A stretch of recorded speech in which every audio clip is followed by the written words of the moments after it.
हाँ, बता देना। Hello and welcome to Center for Ambition. My name is Shilesh Kumar, and today we are going to discuss digital sovereignty. Digital संप्रभुता जो 23 को हमारा the Hindu में आर्टिकल आया था, इससे रिलेटेड कि इंडिया में जो डिजिटल सोवर्निटी है, या दूसरे शब्द में कहूँ इंडिया की जो डिजिटल डाटा प्राइवेसी है, उस पर भी क्वेश्चन मार्क लग रहे हैं। तो हम इसको पूरा समझेंगे है क्या है ये, क्यों इसके चैलेंजेस हैं और इंडिया को क्या मेजर लेने चाहिए जिससे उसकी सोवर्निटी, डिजिटल सोवर्निटी सिक्योर रहे। तो हम एक एक करके सारे चीजें देखते हैं। सबसे पहले देखते हैं हमें इसमें पढ़ना क्या है कि सबसे पहले तो यही है कि न्यूज़ में क्यों है। तो न्यूज़ में आर्टिकल में आया था, बहुत दिन से चल रहा है, उसका हम पढ़ेंगे क्या है। फिर हम देखेंगे कि what is digital sovereignty. Digital sovereignty कहते किसे हैं, क्योंकि अगर क्वेश्चन आएगा मान लीजिए तो वो यही पूछे डिजिटल सोवर्निटी वर्ड आएगा तो कीवर्ड को हमें डिफाइन करना है, तभी हमारा इंट्रो बन पाएगा। तो हम देखेंगे डिजिटल सोवर्निटी है क्या, व्हाट इज डिजिटल सोवर्निटी। फिर है कि Indian need of digital sovereignty, India के लिए डिजिटल सोवर्निटी की, डिजिटल संप्रभुता की नीड क्यों है, ये समझेंगे। फिर उसके बाद हम समझेंगे कि इंडिया के की चैलेंजेस क्या है टू मेंटेन है डिजिटल सोवर्निटी, और डिजिटल सोवर्निटी को अचीव करने के लिए इंडिया के पास कुछ चैलेंजेस है, इसकी वजह से इंडिया डिजिटल सोवर्निटी को नहीं एडॉप्ट कर पा रही है। फिर देखेंगे कि कुछ मेजर अगर हम अपना लें तो हम डिजिटल सोवर्निटी को अचीव कर सकते हैं, कि India shall achieve some measure to maintain a digital sovereignty. Digital sovereignty को मेंटेन करने के लिए, दूसरे शब्दों में कहूँ कि डिजिटल संप्रभुता को अपनाने के लिए इंडिया को कुछ मेजर या सॉल्यूशन देने। फिर हम एक मेंस का प्रैक्टिस क्वेश्चन देखेंगे। तो ये हमारा पूरा इस तरीके का पढ़ने का जो डायमेंशन है, या हम कहें स्ट्रेटजी, ऐसे रहेगी। अब ये आर्टिकल जो आया था, इसका आर्टिकल पूरा पढ़ने की जरूरत नहीं, हमने इसका पूरा क्रक्स निकाल के रखा है। ये आर्टिकल स्पेशली लिख दिया गया है, इसका कोई ऐसा मतलब नहीं है कि यूपीएससी पॉइंट ऑफ व्यू से लिखा गया है, लेकिन हमने इसके सारे क्रक्स निकाल के हम इसको समझेंगे, और यूपीएससी के पॉइंट ऑफ व्यू से हम इसका कहाँ कहाँ पे यूज कर सकते हैं ये समझेंगे। तो इस आर्टिकल को पहले तो जीएस 2 से हम कनेक्ट कर सकते हैं, जहाँ पे हम गवर्नेंस के टॉपिक्स में इसको ले सकते हैं, और उसके अलावा हम आईआर के टॉपिक में भी ले सकते हैं इसको। लेकिन ये जो मेरी नजर में मेन टॉपिक है, ये है इंटरनल सिक्योरिटी जीएस 3 का। यूपीएससी अगर कनेक्ट करेगा तो इसका जो प्रोबेबिलिटी सबसे ज्यादा है जीएस 3 का इंटरनल सिक्योरिटी से। इंटरनल सिक्योरिटी से कनेक्ट करेगा कि डिजिटल सोवर्निटी क्वेश्चन मार्क करती है इंडिया की इंटरनल सिक्योरिटी का। ये सारी चीज हम देखने की कोशिश करेंगे। तो जीएस 3 के point of view, internal security के पॉइंट ऑफ व्यू से ये आर्टिकल बहुत ज्यादा इंपॉर्टेंट हो जाता है। अगर नहीं पूछेगा तो गवर्नेंस और आईआर में पूछ लेगा। तो इसको हम पहले समझते हैं इसका बैकग्राउंड।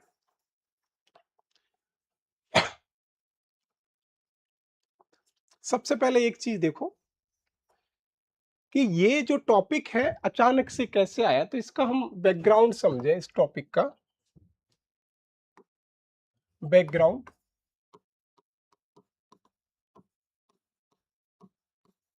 तो बैकग्राउंड समझना है इससे। तो 1999 में इंडिया का पाकिस्तान से कारगिल युद्ध हुआ, कारगिल वार। एक मिनट,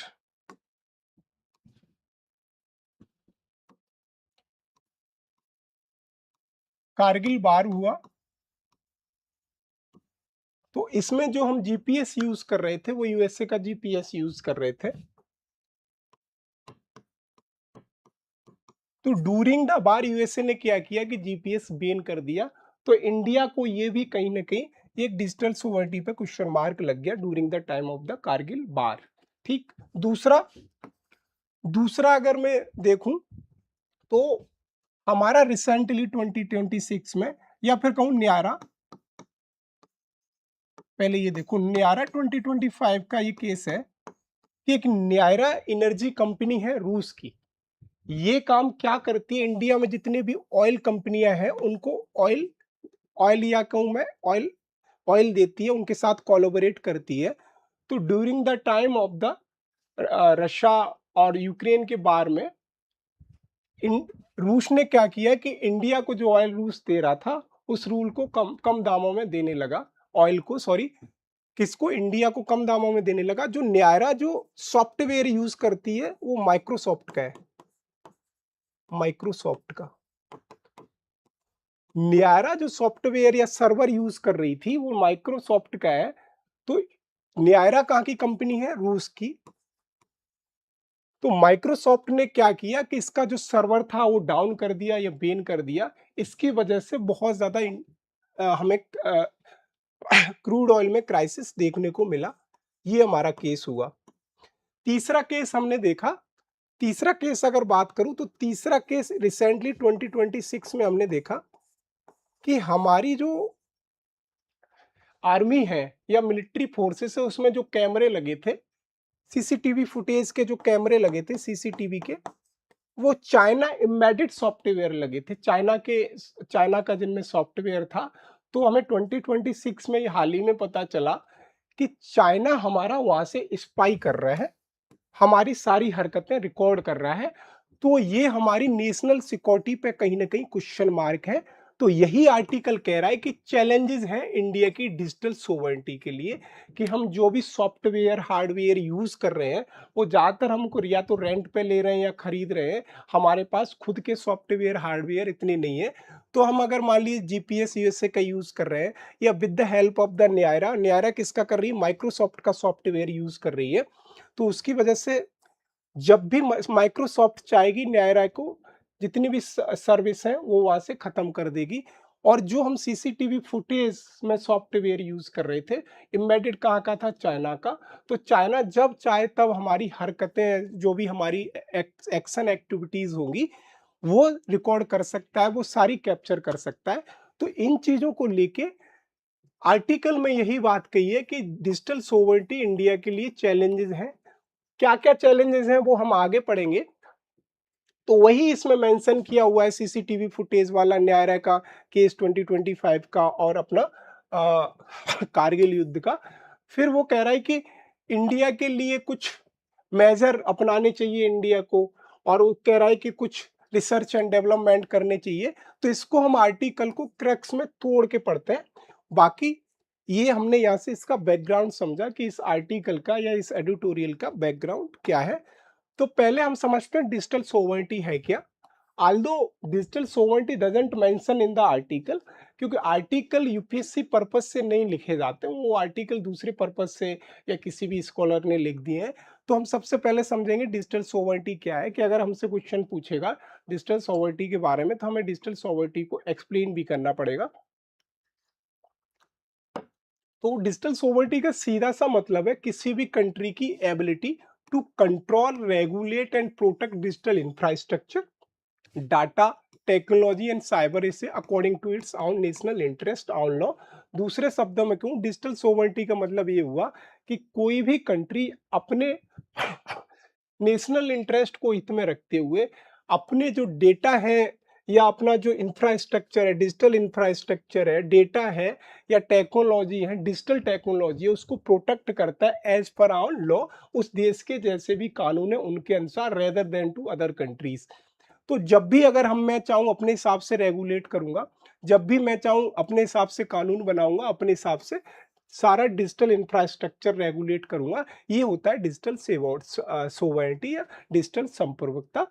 कि किसी भी कंट्री का मेरे ऊपर कोई भी प्रेशर नहीं है, या कोई भी कंट्री जब चाहे तब बैन नहीं कर सकता, या कोई भी कंट्री, जैसे जीपीएस के केस में हमने देखा कारगिल बार में कि यूएसए ने, हम यूएसए का जीपीएस यूज कर रहे हैं, यूएसए ने सर्विस बैन कर दी। न्यारा के केस में हमने देखा कि न्यारा जो माइक्रोसॉफ्ट का सर्वर यूज कर रहे थे तो उनका भी सर्वर बैन कर दिया गया। तो ये डिजिटल सोवरेनिटी पे क्वेश्चन मार्क है। तो डिजिटल सोवरेनिटी का हमने यहाँ से समझा कि to secure and protect digital infrastructure of a nation with its own law according to the national interest. हमारा जो राष्ट्र का हित है उसके अनुसार हम सारा इंफ्रास्ट्रक्चर डिजिटल कंट्रोल करेंगे। अब इसके की पिलर क्या क्या है डिजिटल सोवरेनिटी के? पहला पिलर यही है कि डाटा सोवरेनिटी। डाटा सोवरेनिटी का मतलब हुआ कि जितना भी हमारे पास क्लाउड स्पेस में डाटा है, जिसमें हमारे सिटीजन की भी डाटा है, हमारे सिटीजन जैसे आधार रिलेटेड इंफॉर्मेशन है, वो सारी इंफॉर्मेशन सिक्योर रहनी चाहिए। तो citizen data under the national law, जितने भी जैसे हमारा आधार का रिलेटेड डाटा है क्लाउड कंप्यूटिंग में स्टोर है, या मान लीजिए कोई भी डेटा है सिटीजन से रिलेटेड है, तो वो कम से कम सिक्योर रहना चाहिए, तो डेटा की सोवरेनिटी बनी रहे, पहला। दूसरा, टेक्नोलॉजिकल सोवरेनिटी। जैसे टेक्नोलॉजिकल सोवरेनिटी का मतलब जो हमने टेक्नोलॉजी बनाई है उस पर हमारा ही राइट है और किसी का भी राइट नहीं है।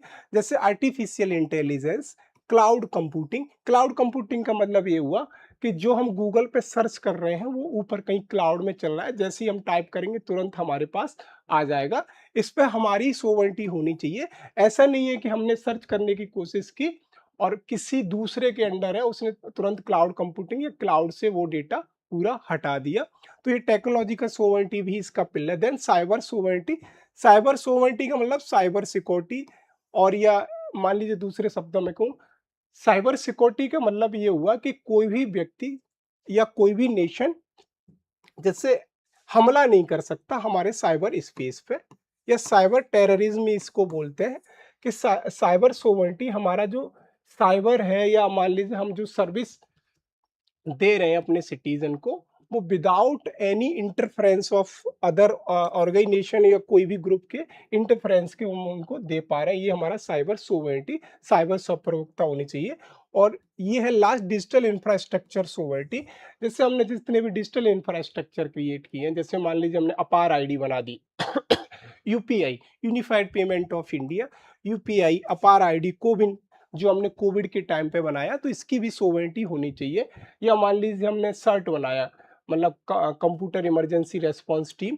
ये सारे जितने भी हम इंफ्रास्ट्रक्चर क्रिएट कर रहे हैं, यूपीआई हो गया, अपार आईडी हो गया, अपार आईडी, अपार आईडी हो गया, या मान लीजिए डीजी लॉकर हो गया, डीजी लॉकर, ये हमारे क्या है, ये डिजिटल इंफ्रास्ट्रक्चर है। तो इनकी भी सोवरेनिटी है कि जो हमारा डेटा इनमें है, इनको कोई भी इनको चुराना, थेफ्ट ना कर सके। तो ये हमारे की पिलर हैं। तो यहाँ से हमने समझा कि डिजिटल सोवरेनिटी होती क्या है। डिजिटल सोवरेनिटी के कितने पिलर होते हैं। डाटा सोवरेनिटी भी होता है, technological sovereignty, cyber sovereignty, digital infrastructure. UPSC अगर क्वेश्चन पूछेगा तो इनमें से कोई भी वर्ड दे देगा, data sovereignty, technological sovereignty, cyber sovereignty या डिजिटल इंफ्रास्ट्रक्चर सोवरेनिटी। तो इसका मतलब ये ही हुआ कि UPSC is talking about the digital sovereignty. अगर डाटा सोवरेनिटी की बात करें तो समझ जाओ डिजिटल सोवरेनिटी की बात कर रहा है। ये सारे डिजिटल सोवरेनिटी के सब पार्ट हैं। तो यहां से हमने समझा कि डिजिटल सोवरेनिटी होता क्या है। अब देखें कि ये न्यूज में क्यों है। जो मैंने पहले ही बता दिया कि सीसीटीवी फुटेज का मेन मैटर है। ये CCTV footage software, C dot cloud वगैरह, सीसीटीवी फुटेज का मैटर जो स्पेशली चाइना एम्बेडेड सॉफ्टवेयर था उससे मैटर है। और जो न्यारा का जो मैंने बताया, न्यारा एनर्जी सर्विस कंपनी है,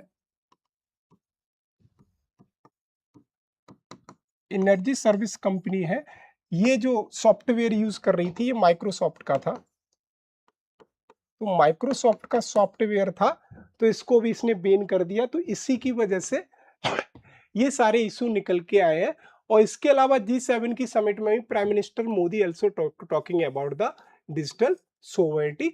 तो ये सारी चीजें ये न्यूज में है, इसलिए हम पढ़ रहे हैं। और वैसे भी हमारा ये इंटरनल सिक्योरिटी या टेक्नोलॉजी में भी आ सकता है। तो अब हम देखते हैं कि इंडिया के लिए नीड क्यों है डिजिटल सोवरेनिटी की। तो अगर कॉमन सी बात है कि इंडिया के लिए नीड क्यों है डिफेंस में, टेक्नोलॉजी में, या इकोनॉमी में, या इंटरनल सिक्योरिटी को मेंटेन करने के लिए, ये सारी नीड है। लेकिन एज पर द एडिटोरियल ये अलग नीड है। हम जनरल नीड की बात करेंगे, उसके बाद एडिटोरियल में जो मेन मेन नीड है। तो एडिटोरियल कहता है कि पहली नीड इंडिया के लिए है कि end of software defined warfare.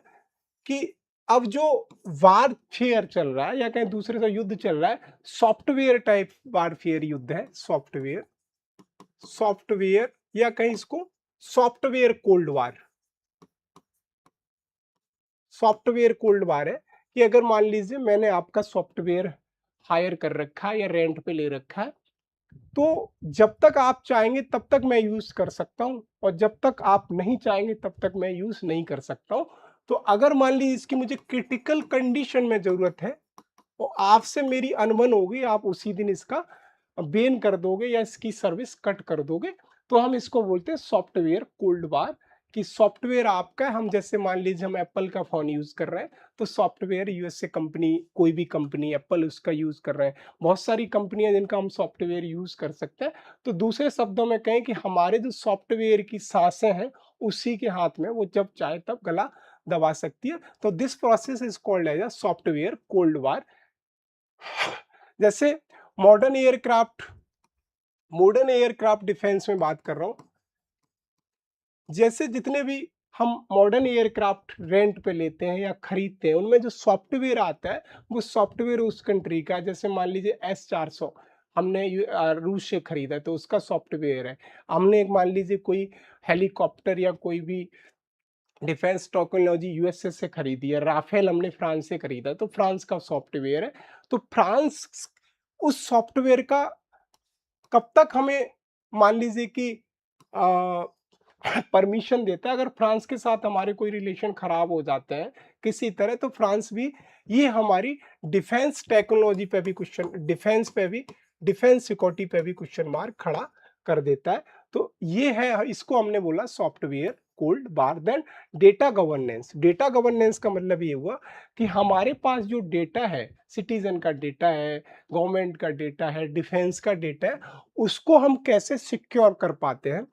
जैसे टैक्सेशन, लॉ इन्फोर्समेंट, ये, उसके अलावा डाटा लोकलाइजेशन का मतलब हुआ कि कभी कभी कुछ कंट्री ऐसे हो जाते हैं, जैसे मान ले बीच में एक आया था कि यूएसए ने डेटा लोकलाइजेशन का मतलब, अगर मान लीजिए कि ये कोई कंट्री है और ये कंट्री ने कहा कि वैसे अगर कोई डेटा है तो ऑल ओवर वर्ल्ड में जाता है, लेकिन इस कंट्री ने क्या किया, उसने कहा ये डेटा सर्टेन हमारे कंट्री तक ही सीमित रहेगा, तो ये डेटा हमको भी इस डेटा की जरूरत है, तो ये डेटा ड्यू टू लोकलाइजेशन हम तक नहीं पहुंच पाएगा। तो ये डेटा गवर्नेंस पे भी क्वेश्चन मार्क लगाता है। तो ये इसके लिए भी नीड है कि हम अपने सिटीजन की फिर नीड कैसे पूरी कर पाएंगे। Then according to the US cloud act, ये आर्टिकल में लिखता है कि यूएस का क्लाउड का एक्ट है कि अमेरिकन हेडक्वार्टर की जितनी भी कंपनियां हैं, अमेरिकन जिनका हेडक्वार्टर अमेरिका में है और उनकी सब हेडक्वार्टर मान लीजिए मुंबई में हो या दिल्ली में हो या फ्रेंचाइजी दिल्ली मुंबई में हो, तो उनका as per the US cloud act, American कंपनियां जब भी चाहेंगी तब आपका सर्वर कोलैप्स कर सकती हैं, सर्वर कम कर सकती है, चाहे वो मुंबई में उसकी सेकंड ब्रांच हो, चाहे दिल्ली में हो। तो ये डाटा लोकलाइजेशन के भी लिए, डाटा गवर्नेंस के पॉइंट ऑफ व्यू से भी इसकी नीड है डिजिटल सोवरेनिटी की इंडिया के लिए। ये यहाँ से हम समझा। अब आता है reducing digital infrastructure dependence. India के लिए और किस लिए नीड है कि हम जो डिजिटल इंफ्रास्ट्रक्चर है वो दूसरे कंट्रीज का यूज करते हैं, तो दूसरे कंट्रीज से डिपेंडेंस कम करने के लिए, जैसे क्लाउड कंप्यूटिंग हुआ, बहुत सारे जैसे एनर्जी में हम यूज करते हैं, तो उसको भी कम करने के लिए, डिपेंडेंस को कम करने के लिए, हमें डिजिटल सोवरेनिटी को मेंटेन करने के लिए इंपोर्टेंस है इसकी। तो relying on the external cloud and software monopolies, ये सब critical communication service vulnerable to third party geopolitical control.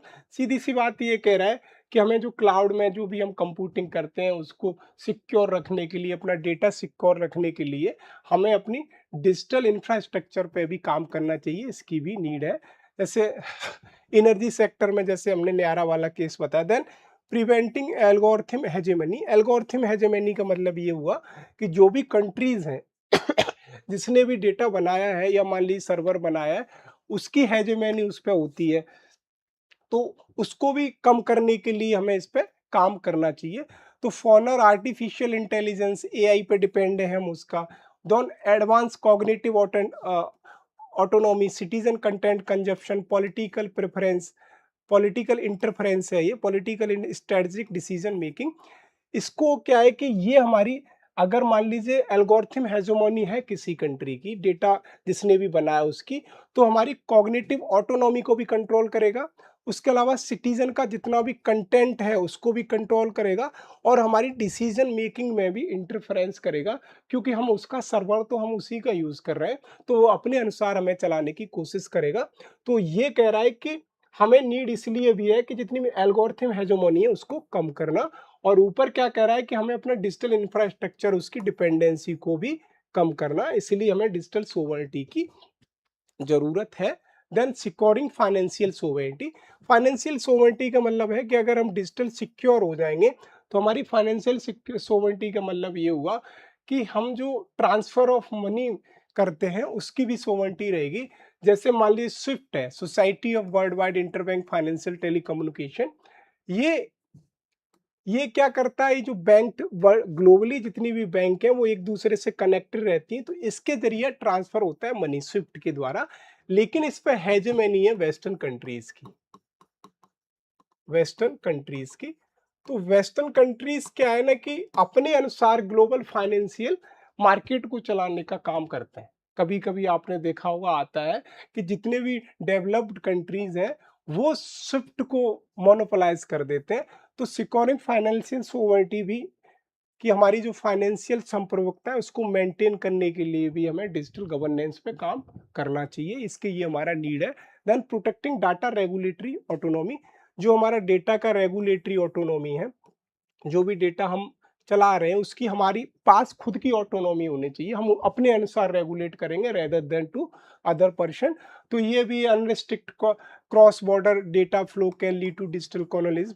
मान लीजिए कि अगर हम किसी भी कंट्री का डेटा हायर कर रहे हैं या रेंट पे ले रहे हैं, तो एक तरीका के डिजिटल कॉलोनिज्म है कि हम किसी का, जैसे मान लीजिए पहले कॉलोनिज्म कहा जाता था, वैसे ही एक तरीका का new concept of digital colonialism यहाँ से निकल के आ रहा है कि हम किसी भी कंट्री पर डिपेंडेंट है डेटा के लिए, तो एक तरह का डिजिटल कॉलोनिज्म कहा जाता है। तो प्रोटेक्टिंग डाटा रेगुलेटरी ऑटोनॉमी भी हमें होनी चाहिए। देन मिटिगेटिंग हार्डवेयर वर्नविटी, जो हमारा हार्डवेयर है, हार्डवेयर अगर मान लीजिए हम दूसरे का सॉफ्टवेयर हार्डवेयर यूज कर रहे हैं, तो हमारी वल्नरेबिलिटी कभी भी आ सकती है। जैसे इंपोर्टेड सेमीकंडक्टर चिप्स वगैरह क्रिटिकल इंफ्रास्ट्रक्चर हम कर रहे हैं, तो वो अपने अनुसार ही चलाने की कोशिश करेगा, वो चाहेगा तब लैप्स कर देगा। और then strengthening strategic autonomy, strategic autonomy मतलब दूसरी कहें कि जैसे US China tech cold war, US और चाइना में टेक्नोलॉजी का कोल्ड वार चलता है कि यूएसए चाहता है कि मैं टेक्नोलॉजी में आ गया हूँ, चाइना चाहता है मैं टेक्नोलॉजी में आ गया हूँ। तो हम अगर अपने डिजिटल सोवरेनिटी को सिक्योर करेंगे तो ये भी जो चाइना टेक कोल्ड वार है ये भी कम देखने को मिलेगा, इनकी hegemony of the world politics भी टेक्नोलॉजी में कम होगी। तो ये हमारे 7 से 8 पॉइंट थे एज पर द आर्टिकल। इसके अलावा अगर मैं बात करूं तो इंडिया के लिए और कहाँ लीड हो सकते हैं, अगर ये जो आर्टिकल में दिए पॉइंट है थोड़े अगर क्रिटिकल लग रहे हैं, तो अगर हम लिख सकते हैं need of data digital sovereignty DS लिख दे रहा हूँ। तो देखो अगर मैं यहाँ से पॉइंट निकालूंगा तो देखो पहला क्या है डिजिटल सोवरेनिटी का, डिजिटल सोवरेनिटी में मैं अगर मैं यहाँ से की पॉइंट निकालने की कोशिश करूंगा तो पहला तो मुझे डिफेंस में डिफेंस सोवरेनिटी के काम करना है। Then technology sovereignty, technology technology के लिए भी मुझे काम करना है। देन एग्रीकल्चर पे भी, जैसे ट्रेड हमारा वर्ल्ड टीओ में चलता है एग्रीकल्चर, गलत हो गया 1 मिनट, एग्रीकल्चर।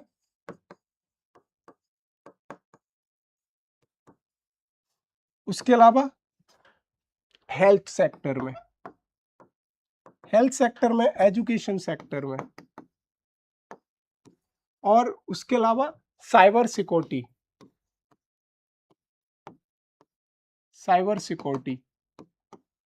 उसके अलावा क्या हो सकता है हमारा डिफेंस हो गया, साइबर इकोनॉमिक सिक्योरिटी, हमने क्या किया कि मान लीजिए हमें कोई पॉइंट याद नहीं आ रहे हैं, तो ये 6 से 7-8 पॉइंट हो गए। अगर हम मेंस का क्वेश्चन लिख रहे हैं तो ये सारे हमें डायमेंशन याद रहने। इकोनॉमिक सिक्योरिटी का कैसा मतलब मैंने समझा कि बैंकिंग में फ्रॉड होता है। डिफेंस का जो मैंने सीसीटीवी फुटेज का बताया। टेक्नोलॉजी का जो मैंने बताया कि हम किसी का भी सॉफ्टवेयर यूज करेंगे कभी भी वो का। एग्रीकल्चर सेक्टर में WTO में जो टेक्नोलॉजी रिलेटेड बात चलता है। हेल्थ सेक्टर में हमने कहा कोविन या कोविड वैक्सीन के टाइम पे हमने बहुत सारी कोविन, या एजुकेशन सेक्टर में भी हम काम कर रहे हैं, जैसे हम with the help of digital technology आप तक लाइव पहुंच पा रहे हैं। इस सेक्टर में भी सिक्योरिटी, साइबर सिक्योरिटी में हम देख सकते हैं। साइबर सिक्योरिटी में साइबर टेररिज्म, नार्को टेररिज्म, ये वगैरह with the help of cyber होते हैं। इकोनॉमिकल सिक्योरिटी में फाइनेंशियल फ्रॉड वगैरह को देख सकते हैं। ये सारे की पॉइंट हमें छोटे छोटे याद रहेंगे तो ये आर्टिकल यहीं पे खत्म हो जाएगा। उसके बाद हम देखते हैं की challenges to achieve digital sovereignty, कि डिजिटल सोवरेनिटी को पाने में इंडिया के लिए चैलेंजेस क्या है। तो इंडिया को सबसे बड़े चैलेंजेस है कि हमारे पास सेमीकंडक्टर नहीं है। सेमीकंडक्टर के चोक पॉइंट है चिप्स, जो हमारे चिप्स लगी हैं मोबाइल में और जितने भी डिजिटल टेक्नोलॉजी वो सब हम खरीद रहे हैं या दूसरे कंट्री से हायर कर रहे हैं, सबसे बड़ा यही है। और डाटा सोवरेनिटी डिफिसिट, हमारे पास डेटा खुद का नहीं है। हम 95% इंटरनेशनल डेटा को हम with the help of subsea cable से लेते हैं। दूसरे शब्दों में कहूँ कि अगर मान लीजिए मैं डेटा ले रहा हूँ और बीच में कोई कंट्री आ गया और विद द इस कंट्री के समुद्र से निकल रही है मेरी केबल, तो उस कंट्री के साथ मेरे रिलेशन खराब हो गए तो वो कंट्री चाहेगा तब इस केबल को कट कर देगा। तो वही कह रहा है कि डेटा सोवरेनिटी डिफिसिट है, कि डेटा मेरे पास जो आ रहा है उसकी सोवरेनिटी नहीं है, क्योंकि 95% जो डेटा मैं ले रहा हूँ traffic passes through the physical सब सी केबल से with the help of the cable ले रहा हूँ। मान लीजिए कि मेरा डेटा मान लीजिए जापान से आ रहा है, बीच में बहुत सारी कंट्री है। दूसरा अगर एग्जांपल लूँ, मेरा डेटा यूएसए से आ रहा है, तो मान लीजिए मेरे ईरान के साथ अगर रिश्ते खराब हो जाते हैं, या मान लीजिए कि मेरे पाकिस्तान के साथ रिश्ते खराब हैं, तो ये पाकिस्तान कभी भी उस डेटा केबल को वस्ट कर सकता है। तो मेरी यहाँ पे सोवरेनिटी पे भी क्वेश्चन मार्क लग जाता है। Then source of code black box, source of code black box का मतलब हुआ डिजिटल प्रोटेक्शन एक्ट है हमारा, data data personal digital protection act, data personal digital protection act 2023, वो सेफ गार्ड करता है प्राइवेसी को, लेकिन कोई भी जो प्लेटफॉर्म की सोवरेनिटी को सेफ गार्ड नहीं करता। दूसरे शब्दों में कहूँ तो data personal digital protection, digital digital digital personal data protection act 2023 है, वो डाटा प्राइवेसी को ही सेफगार्ड करता है, लेकिन डेटा किस प्लेटफॉर्म से आ रहा है उसको सेफगार्ड नहीं करता। तो ये हमारा जो एक्ट है इसमें भी कहीं कहीं चैलेंजेस है। ये हमारे उसके अलावा एआई कंप्यूटिंग गैप, जो हम एआई आर्टिफिशियल इंटेलिजेंस के थ्रू जो हम कंप्यूटिंग करते हैं, उसका भी जैसे क्लाउड कंप्यूटिंग वगैरह करते हैं, उसमें भी गैप है, ये हमारा भी challenge. Then cyber and ecosystem vulnerability, cyber security से भी है कि हमारा डेटा कब हैक हो जाए हमें पता नहीं है। जैसे मान लीजिए बैंकिंग का डेटा हैक हो जाता है बीच में देखा गया था कि इंडिया की सारी बैंक अचानक से हैक हो जाती हैं, और कभी कभी बीच में आता है कि गवर्नमेंट ऑफ इंडिया की साइट हैक हो गई। तो ये साइबर सिक्योरिटी और इकोसिस्टम वल्नरेबिलिटी भी चैलेंजेस हैं। देन ग्लोबल स्टैंडर्ड डिफिसिट, जो ग्लोबल के डेटा स्ट्रेंथ के या डेटा मेंटेनेंस का जो स्टैंडर्ड है वो बहुत ज़्यादा हाई है, तो हम उसको मैच नहीं कर पाते, तो ये भी हमारे एक चैलेंज है। Then deep tech capital and brain drain, हमारे पास टेक्नोलॉजी कैपिटल नहीं है और इतने ज़्यादा परिपक्व लोग भी नहीं है। ब्रेन ड्रेन का मतलब सीधा सा यही है एज पर द आर्टिकल कि ये भी हमारे पास चैलेंज है कि हमारे पास कितनी अच्छी टेक्नोलॉजी नहीं है, कैपिटल भी नहीं है, और हमारे पास इतने अच्छे लोग भी नहीं है कि हम इतना अच्छा डाटा बना पाएँ या डाटा सोवरेनिटी को मेंटेन कर पाएँ। देन मिसिंग पेटेंट कैपिटल, जैसे वेंचर कैपिटल है। वेंचर कैपिटल का मतलब कि इनिशियल टाइम पे अगर हम कोई काम करते हैं तो उसके लिए किसी से फंड लेते हैं, तो उसे बोलते हैं वेंचर कैपिटल। वेंचर कैपिटल का मतलब ग्रीन फील्ड प्रोजेक्ट के लिए अगर कोई भी व्यक्ति हमें जो पैसा उधार देता है या लोन पे देता है, उसको हम बोलते हैं वेंचर कैपिटल। तो इंडिया में वेंचर कैपिटल की भी कमी है कि हम कोई भी प्रोडक्ट इनोवेशन डीप टेक्नोलॉजी में शुरू करेंगे तो उसके लिए हमें वेंचर कैपिटल की भी जरूरत पड़ेगी एज पर द आर्टिकल। तो ये हमारे सारे 5 से 7 हमने शॉर्ट में देखे कि इंडिया के पास चैलेंजेस हैं। तो सेमीकंडक्टर चेक पॉइंट है, चिप्स वगैरह सब आयर करते, डाटा सोवर्टी डिफिसिट है हमारे पास, केबल से लेते हैं, सोर्स कोड ब्लैक बॉक्स है, जो हमारे पास डीपीडीपी एक्ट है, उसमें भी जो डाटा प्राइवेसी को तो सिक्योर करता है लेकिन प्लेटफॉर्म को सिक्योर नहीं करता कि वो डेटा कहाँ से आ रहा है और कहाँ जा रहा है। एआई कंप्यूटिंग गैप है, साइबर सिक्योरिटी इकोसिस्टम वनरेबिलिटी है, ग्लोबल स्टैंडर्ड डिफिसिट है, deep tech capital brain drain, ये भी है, missing passion capital, patent capital, जिसमें वेंचर कैपिटल की हमने बात की। ये 7 से 8 चैलेंजेस हैं इंडिया के पास to maintain a digital sovereignty. ये है। उसके बाद देखते हैं आर्टिकल कहता है कि मेजर क्या मेंटेन करनी चाहिए कि जिससे हमारी डिजिटल सोवरेनिटी सिक्योर हो पाए।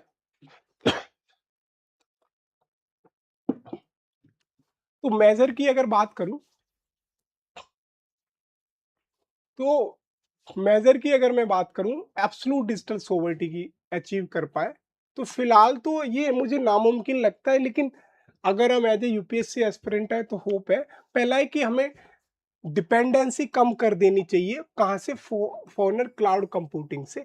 सडनली नहीं, स्लोली स्लोली, स्लोली स्लोली या ग्रेजुअली, ग्रेजुअली धीरे धीरे हमें ये कम करनी से, सडनली कम कर देंगे हमारा सिस्टम ही खत्म हो जाएगा। तो ये है कि हमें जियो पैट्रियटिज्म, ये वर्ड कोई नहीं, जियो पैट्रियटिज्म हमारा यही है कि reduce dependency on the foreigner cloud computing. जो क्लाउड कंप्यूटिंग हम दूसरे कंट्री से करते हैं, डेटा दूसरे कंट्री का लेते हैं, उस पर डिपेंडेंसी कम कर देनी चाहिए एज पर द एडिटोरियल। लेकिन ये पॉइंट उतना ज़्यादा फीजेबल मुझे नहीं लगता कि हम कैसे कम करेंगे, उसको वो भी तो बताना चाहिए।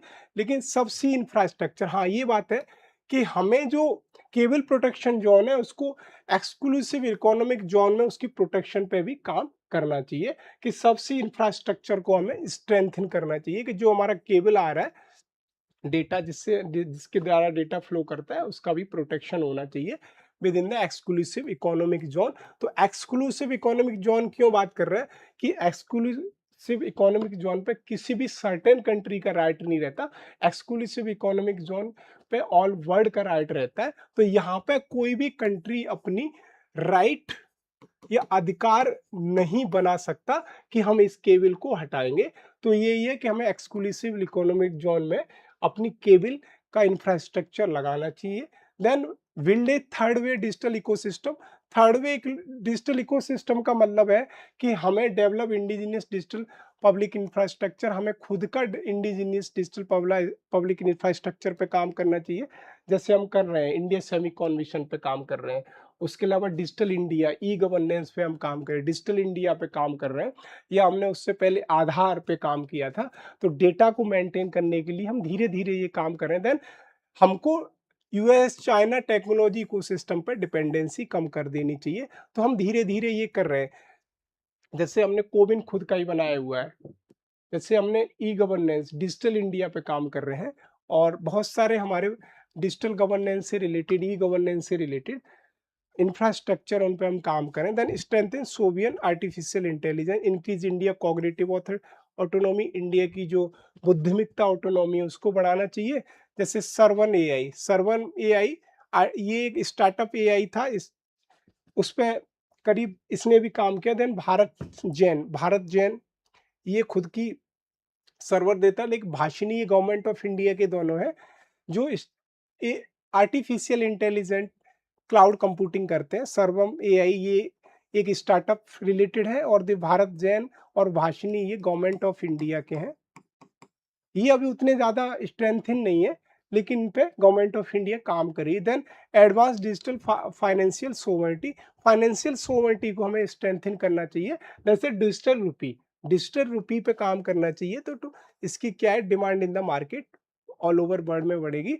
और प्रायोरिटाइज, ये कहेंगे कि प्रायोरिटाइज प्रोटोकॉल हेजेमनी, जो हमारी हेजेमनी है उसको प्रायोरिटी देनी चाहिए, हमें किस तरीके से काम करना चाहिए, mayor adopting a single country governance, ये सारे हमारे मेजर नीड है कि इंडिया को क्या काम करना चाहिए।